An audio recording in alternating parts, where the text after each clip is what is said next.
Hey everyone, welcome to iOS Hacker. Is your iPhone showing the wrong location? Maps pointing to wrong street? Uber can't find you?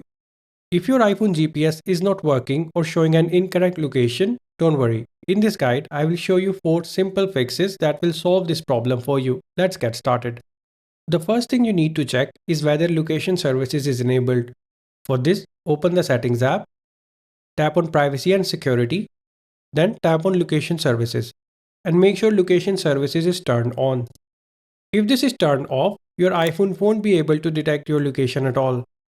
While you are here, scroll down and make sure important apps like Maps, Google Maps, or ride-sharing apps are allowed to access your location. Sometimes GPS works fine, but a specific app doesn't have permission to use it. To check this, open the Settings app, scroll down and tap on Privacy and Security. Then tap on Location Services, and then tap on the app's name you're having issues with. On the next page, select while using the app or always. Also, make sure precise location is turned on for better accuracy. If allow location access is set to never, the app won't know where you are.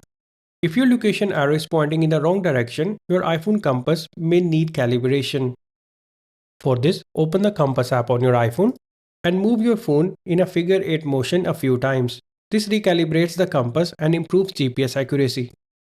You can also go to Settings, tap on Privacy and Security, then tap on Location Services, scroll down and tap on System Services, and make sure compass calibration is enabled. This helps your iPhone determine direction more accurately. If nothing else has worked, resetting location settings often fixes GPS glitches. You can reset location and privacy by opening Settings, tapping on General. Here, scroll down and tap on Transfer or Reset iPhone. Tap on Reset and choose Reset Location and Privacy. This won't delete your data, it will only reset location permissions.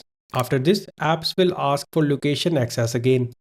If GPS is still acting up, try turning airplane mode on and off, restart your iPhone, and make sure you're running the latest version of iOS on your device. These quick fixes often solve minor software bugs. And that's it. If your iPhone GPS was not working or showing the wrong location, one of these fixes should have fixed the issue. If this guide helped you out, make sure to like, subscribe, and check out more iPhone troubleshooting tutorials on our channel. Thanks for watching.